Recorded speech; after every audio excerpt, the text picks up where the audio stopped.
Hello, second grade. Today we are going to be working on some rock painting. So I'm going to get you started here.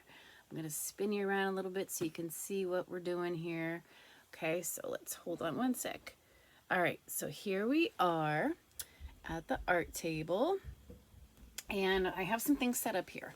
So I just want to show you some rocks. So I really want us to get a little bit creative and to really not just paint a rock a color, but I want us to go ahead and make a design. So this one says, be the rainbow in someone's cloud. Okay, and I just did a rainbow. This one's a work in progress. I'm going to show you how to work with this one. This is a heart. Okay, we did some heart or some little dots around it and a little sun up in the corner. This one is turning into a ladybug, and I will kind of show you how to do that as well. But first I wanted to just go over some rocks. So I have some rocks here. So I just pulled these out of my yard. I have like a little rock kind of thing. So this is nice and smooth.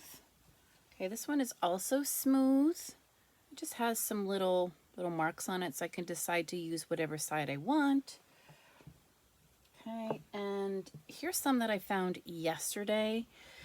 These are a little more rough, if you can kind of see, and they're kind of angled here and real bumpy.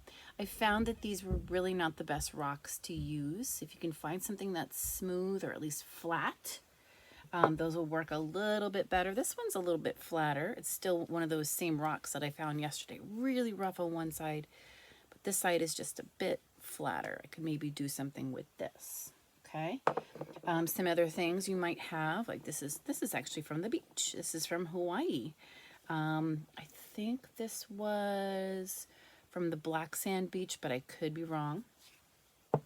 Okay, and this heart one was also from the beach. It's like coral that breaks off and then it kind of gets tumbled around in the ocean. Okay, here's another one. We actually thought this looked like something like a little man or a piranha. Okay, so you can really choose whatever you want. One last one. This is also from Hawaii. We turned this one into an elephant, or at least it's starting to turn into an elephant. We originally were looking at it this way, and we said, gosh, that looks a lot like a nose, but I didn't think a nose would be too interesting. I think elephant is just a little bit more interesting. Okay, so think about what you want to do. All right, so let's get started. I'm going to move some of these rocks out of the way. I'm going to keep the ones that I want. And you want to have a variety of tools to use. So I'm just going to switch back here. So I used paint markers and some Sharpie markers, pencils. You can use color pencils, markers, like regular markers. You can use tempera paint, like it's just regular paint, or you can use acrylic paint. So your acrylic paints, maybe something like this, comes in a little jar or in a little tube. Okay. I have paint markers because, you know, I'm the art teacher. So I have these little paint markers. They're really fun. But Sharpies work pretty well too. I've used crayon on rocks. I've used colored pencil on rocks. So don't worry if you don't have all those fancy things. Markers will work too. Let's take a look and see here. I'll grab my one marker and let's just start coloring. Color might come out a little different than you're expecting, so you have to kind of play around on one side of the rock. Okay, but markers will work too. You just wouldn't be able to put it outside, that's all, unless you coat it with something. So markers can work as well. All right, so let's get back to it. Okay, so what we're going to do today is I'm going to show you how to paint a little bit. I'm also going to try some other techniques as well. So let's see, don't want these guys anymore. All right, so keep these out. I'm going to show you some things that I've done and what I'm going to do. All right, so what I do is I find something I can lay paint on. Now you can see that Mrs. Naito has used this quite a bit, right? Because I've got paint all over it, and it's all dry except for this stuff. So anytime I have dry paint, I can lay fresh wet paint on top of it and it's not going to get in there. So something that might work for you could be a paper plate, could be a piece of wax paper, Okay, anything that you have that's not going to soak up the paint, like a paper towel is going to soak up the paint. You can see there's a little bit of green there from when I had a green rock on it. All right, so what did I do to start? Here, I drew out my design. So I'm going to make a ladybug. Yes, friends, I know it doesn't look like a ladybug yet, but it's going to look like a ladybug when it's done. So I looked up what ladybugs look like. And one really great place to look for rock painting designs is a place called Pinterest. Now, moms and dads might know what that is, or mainly moms, but it's Pinterest. Okay, PINTREST.com, and you can type in rock art, and you'll come up with lots of great things to do. Okay, so how did I start? Well, I drew mine in white so you could see it. So I just drew out my design. Okay, and then I just started going in and coloring it. Now this one, on the other hand, when I did this one, what I did was I painted it all pink. Oops, a little bit of black there. But I painted it all pink, and then I went on and I did my design. Okay, now I'm not so crazy about my dots there, but I'm going to leave it go. I like my little son a little bit, but he's different. And for this one, painted it all gray and then went in and added my designs. Okay, so you might want to think about whether or not you're going to paint the whole thing. Okay, I did the painting of this one as well, painted the whole thing. Or whether you're just going to leave some of that go and just draw your design right on there. Okay, so I want you to think about what you're going to do first. So what I would say is plan out your design. So I want you to think about that first, maybe do some sketches, do some looking on Pinterest, and see if there's anything that maybe you want to try. Okay, and then you can go from there. So I'll give you some time to do that, and then we'll meet back up. Okay, so I want to just go over how we're going to do a little bit of extra detail. So this rock started out just as a rounded rock. Okay, and I drew half of a sunflower, kind of like the sunflower was poking in. And I painted this blue. I'm going to paint the underside. You can see that. This one's just going to set. Okay, and I also painted a center brown. So what I want to do is add some detail to my petals. Pretty easy to do.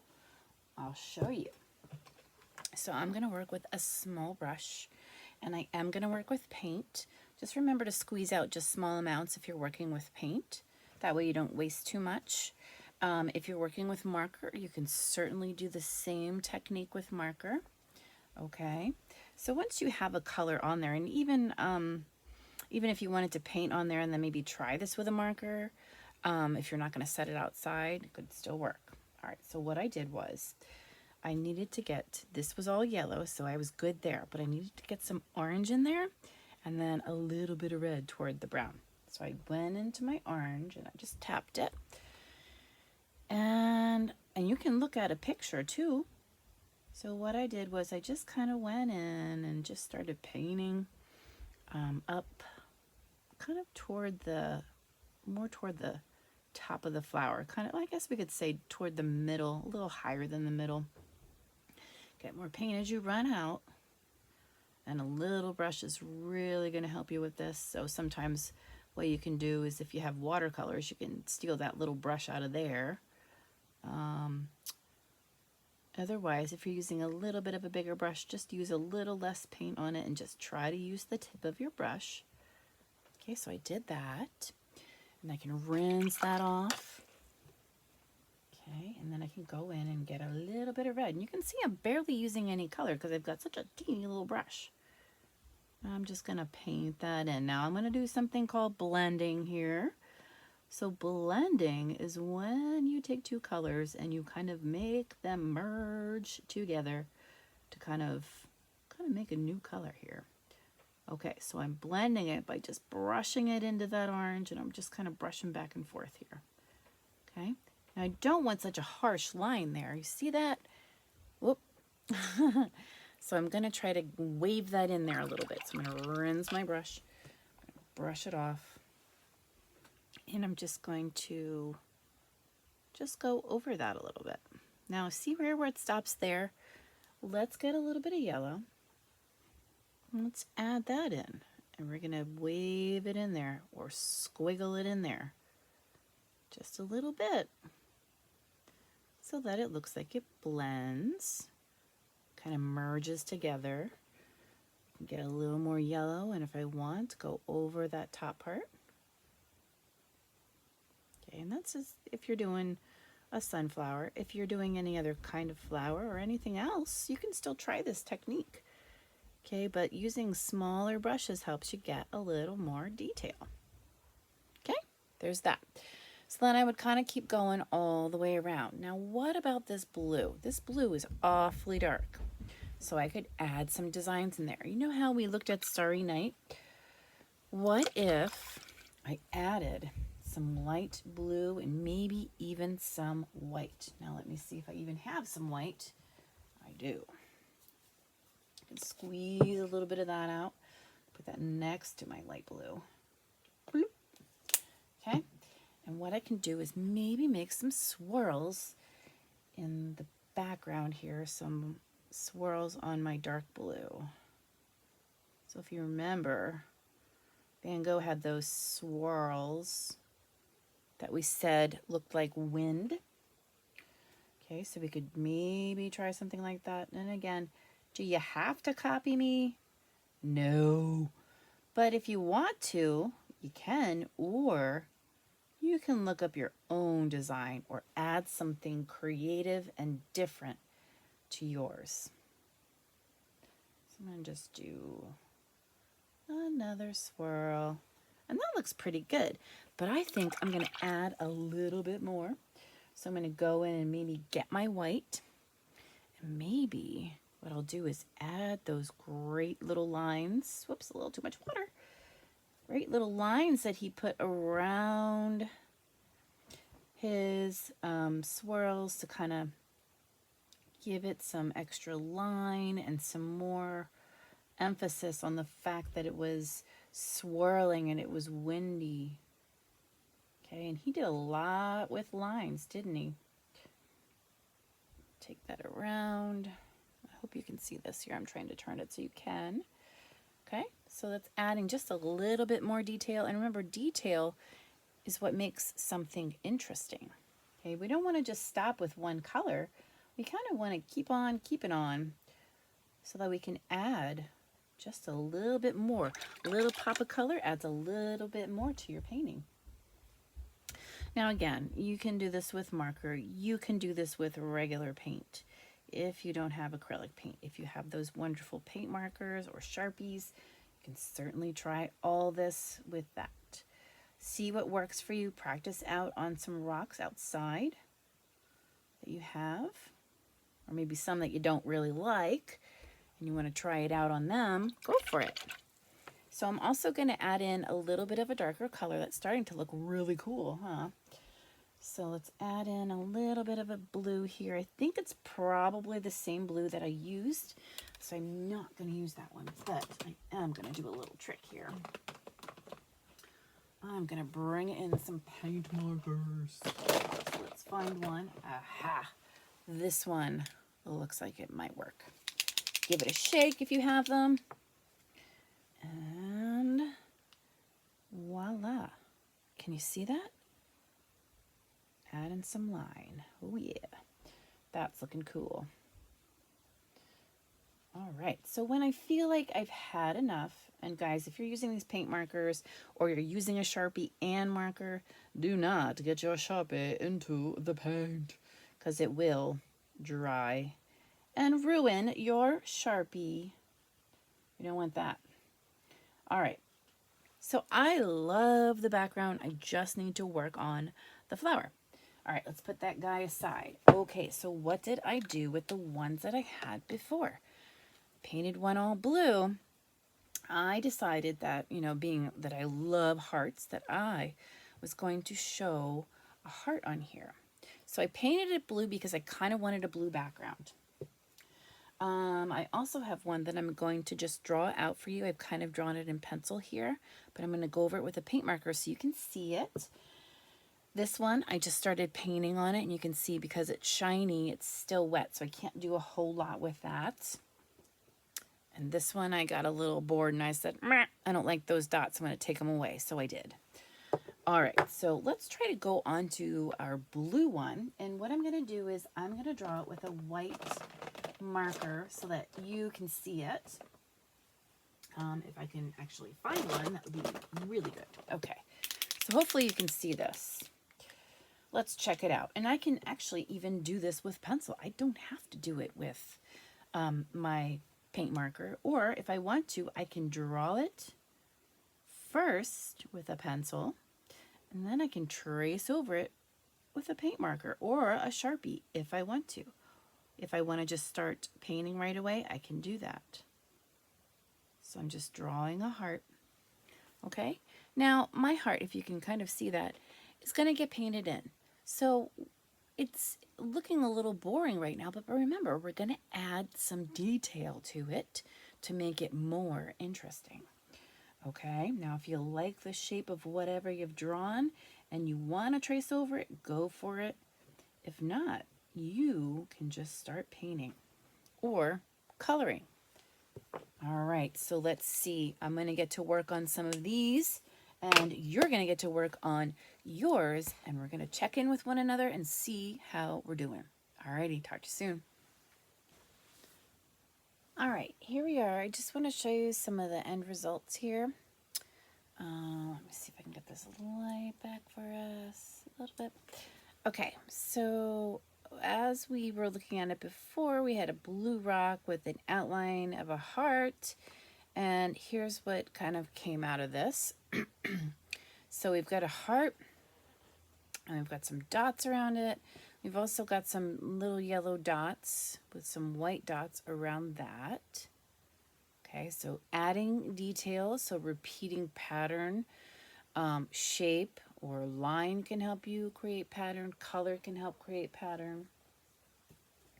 Okay, and then we saw the sunflower where we added some extra little bits of red and orange to kind of create that kind of shading going on. And then we did the top of a rock with a little bit of Van Gogh-ish kind of style. Okay, so there's that guy. And here is the little ladybug, so cute. So if you remember, it was already kind of started with a little bit of red. And all we did was paint in the red and add some spots and some eyes and antenna, and boom, we were done. Here's a little extra guy that I did. Okay, so just some color. And I think I drew it on there, and then I just kind of painted in the background colors, and then added some dots for details. If you can zoom in there and you can maybe see that a little bit. The light's getting a little hard to see in here. Okay, so like I said, you can look on Pinterest and just kind of Google the thing that you want to do, whether it's rainbows with a saying or some sort of heart, ladybug. I've seen things such as the I've seen Batman rocks. I've seen all kinds of rocks. So you can put in whatever you want to put in. Minion, Minecraft, whatever. These are just some of the things that I certainly like. But again, you can do your own. And I'd like to see what you post. So make sure that you take a picture of it and make sure that you send it to my email. It's j.naito@lvacademy.org. You can also post it on Google Classroom. Just make sure you have an image of it and that I can click on it and then save it, and then you guys can be in the video for the following week. So I hope you have fun with this. This should be really fun for you, picking some rocks that really speak to you and just figuring out what you want to do, creating a design, and going for it. So remember, you don't have to use paint or paint markers. You can use Sharpies, you can use crayons, you can use color pencil, markers, and they don't have to go outside. What I'm going to do is I'm going to take all of my rocks and I'm going to place them all around the neighborhood. I do a lot of running, so I'll take them all with me. They might be a little bit heavy, but I'm going to place them around the neighborhood, and hopefully people find them and feel a little bit of joy. So you can do the same if you choose. If not, keep them for yourself. Alrighty, guys, I can't wait to see what you post. I will talk to you soon. Bye.